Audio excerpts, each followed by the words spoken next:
মুহতারাম হাজিরিন, ঈমানদার সম্পর্কে আল্লাহ বলেছেন যালিকা বিআন্নাল্লাহা মাওলাল্লাযীনা আমানু ওয়া আন্নাল কাফিরিনা লা মাওলা লাহুম।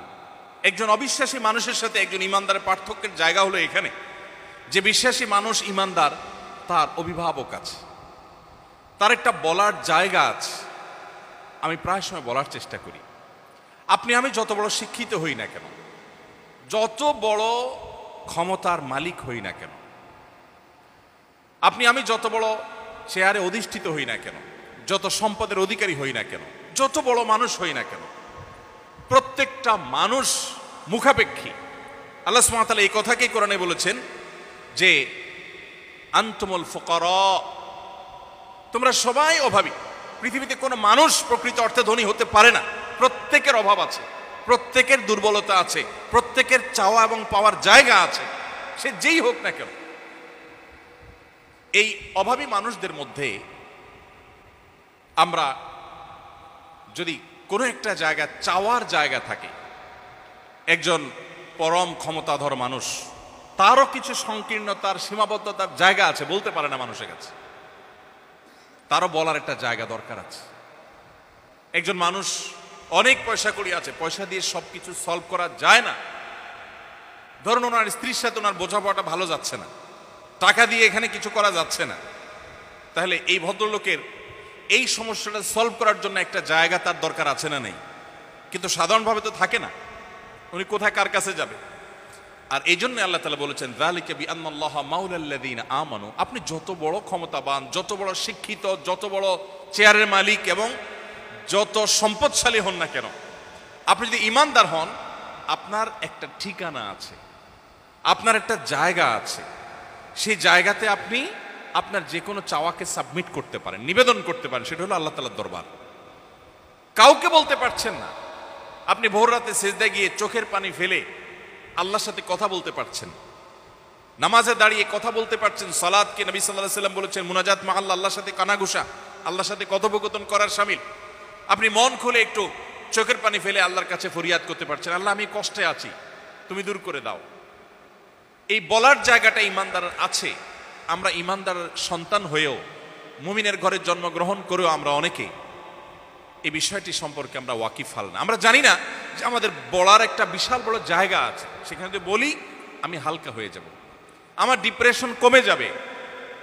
মানুষ যখন কারোর কাছে শেয়ার করতে পারে, কারোর কাছে বলতে পারে, অনেক কষ্ট কিন্তু লাঘব হয়ে যায়। তো ঈমানদারের অভিভাবক করেন আল্লাহ, আর যার ঈমান নাই তার কোনো অভিভাবক নাই এবং সে দিশেহারা থাকে। আপনারা মেডিকেল স্টুডেন্ট, অনেক বড় বড় সিনিয়র ডক্টররা আছেন, প্রফেসর বৃন্দ আছেন, যারা আমার শিক্ষক তুল্য, যারা আমার বাবার বয়সী বা আরো সিনিয়র, তাদের কেউ কেউ আমাকে একান্তে বলছেন যে কিছু অভিজ্ঞতা আপনাদের সাথে শেয়ার করি। তো তমধ্যে থেকে একটা অভিজ্ঞতা একজন শেয়ার করছিলেন যে, এবং পশ্চিমা দেশগুলোতে এগুলো হরহ হয়, আমাদের দেশেও হয়, আমাদের দেশে কম, যে কোনো পেশেন্ট যখন আসে ডাক্তারের কাছে, ডায়াগনোসিস হয় যে এই পেশেন্ট ক্যান্সারে আক্রান্ত এবং ক্যান্সার অ্যাডভান্স স্টেজে পৌঁছে গেছে। এই নিউজটা শোনার পর পেশেন্ট যদি অমুসলিম হয় বা পেশেন্ট যদি কোনো ধর্মে বিশ্বাসী না হয়, নাস্তিক হয়, তাহলে সেক্ষেত্রে তার এই সংবাদ শোনার পর, এই নিউজ জানার পর তার অবস্থা কি হয় বলেন? হ্যাঁ, ও শিট, স্যাড, ব্যাড। আর কিছু করার আছে? এই ভদ্রলোকের এছাড়া আর কিছু করার আছে? হ্যাঁ, আরেকটা করার আছে। সেটা হলো, পৃথিবীর বিভিন্ন দেশে আছে, আইন আছে রীতিমতো, যে কোনো রোগী যদি চায় যে আমি আর্লি মরতে চাই, ক্যান্সার অ্যাডভান্স স্টেজে আছে, আমি তো এমনিই বাঁচবো না বাবা, ভুগে লাভ কি, ডাক্তার সাহেব আমাকে ইনজেকশন পুশ করে দেন। তো আইনি এই সুবিধা তাকে দেওয়া আছে, অনেক দেশে এটা আছে। তো নাস্তিক হলে স্যাড, ব্যাড, শিট টিট বলে টলে এরপরে ইনজেকশন নিয়ে চলে যেতে, কারণ তার কোনো উপায় নাই, শেষ। আর যদি পেশেন্টটা মুসলমান হয় কি হয় বলেন? ওই ডাক্তার বলছিলেন যে ভাই, আমার ওই পেশেন্টটা যখন তাকে বলা হয় যে আপনি তো ক্যান্সারে আক্রান্ত, অ্যাডভান্স স্টেজে আছেন। ভদ্রলোক যদি মুসলমান হন তো সাথে সাথে উল্টাপাল্টা যত লাইন গার্ড ছিল সব বন্ধ টন্ধ করে একদম সুইচের মতো সোজা হয়ে যায়, মসজিদে যাওয়া ধরে, নামাজ কালাম পড়া ধরে, জমজমের পানি কোথায় বিক্রি হয় যত টাকা দিয়ে লাগে কিনে এনে খেতে শুরু করে, আজোয়া খেজুর খাওয়া শুরু করে, কালো জিরা খাওয়া শুরু করে, মধু খাওয়া শুরু করে দেয় এবং জানে যে এগুলোতে শেফা আছে। নবী সাল্লাল্লাহু আলাইহি সাল্লাম বলেছেন এগুলা করা শুরু করে, হুজুরদেরকে হাদিয়া তোফা দেয়, আপনারা দোয়া করেন, নিজেও আল্লাহর কাছে দোয়া করে, যারা দেখে তারে বলে আল্লাহর কাছে দোয়া করেন। একটা জায়গায় সে দরখাস্ত জমা দিয়ে দেয়, সে জানে সব দুয়ার বন্ধ হয়ে গেছে, ডাক্তারদের কিছু করার নাই, কিন্তু একটা দুয়ার এখনো খোলা আছে, সেই দুয়ারে সকল অসম্ভব সম্ভব হয়। কোভিড-19 সময় ঢাকা মেডিকেল কলেজের একজন ডাক্তার আছে, আমার খুব ঘনিষ্ঠ বন্ধু মানুষ, পারিবারিক সম্পর্ক, বাসায় আসা যাওয়া আছে। গত 2-3 দিন আগেও ফ্যামিলি সহ তার বাসায় দাওয়াত খেয়ে আসছি, নাম বললাম না। তো ভাই আমাকে বললেন যে ভাই করোনার সময় আমি এমন হয়েছে যে 1 মাস বাসায় যাই নাই, বরং আরো বেশি সময় হয়ে গেছে, গড়ায় গেছে যে বাসায় যাই নাই। ঢাকা মেডিকেল কলেজে ডিউটি করার পর চলে গেছি অন্য বিভিন্ন জায়গায়, বিভিন্ন হাসপাতালে রোগীদের সেবা দিছি, সব ডাক্তাররা আউন গাউন পরে অবস্থা খারাপ, আমি মাস্কই পরি নাই। তো মাস্ক না পড়ছে অসতর্ক ছিল, সেটাকে আমি অ্যাপ্রিসিয়েট করছি না, কিন্তু আমি বলছি পরিস্থিতিটা এরকম ছিল। আমি যখন করোনা আক্রান্ত হয়েছি এবং আজগালারিতে ভর্তি ছিলাম, তখন ভদ্রলোক আমাকে দেখতে আসেন, আর তখন ওনার সাথে আমার পরিচয় মূলত। তো যাই হোক, পরবর্তীতে উনি আমাকে বললেন যে ভাই কত পয়সাওয়ালা দেখছি যে পারে না, পায়ের উপরে পড়ে, আমি তাদের ছেলের বয়সী, তার যে টাকা পয়সা আছে আমার মতো ডাক্তার এসে চাকর রাখতে পারে টাকা দিয়ে, পায়ের উপরে পড়ে বাবা বাঁচাই দাও, বাবা বাঁচানো হলো তো আল্লাহ, কিন্তু তার তো সে বিশ্বাসের দুর্বলতা আছে। যাই হোক, উনি বলেন যে আমি এভাবে সার্ভিস দিয়েছি, আল্লাহ তাআলা আমাকে ভালো রেখেছেন। আমি ধানমন্ডিতে এমন ফ্যামিলির কথা জানি, আমার এক বোনের বাসার সামনের ফ্ল্যাট, স্বামী স্ত্রী দুজনেই ডাক্তার।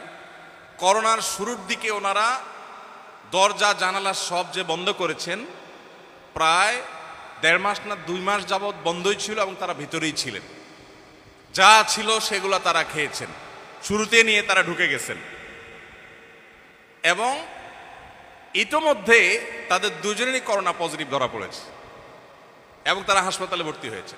এরকম ঘটনা প্রায় আপনারা দেখেন নাই পেপার পত্রিকায়।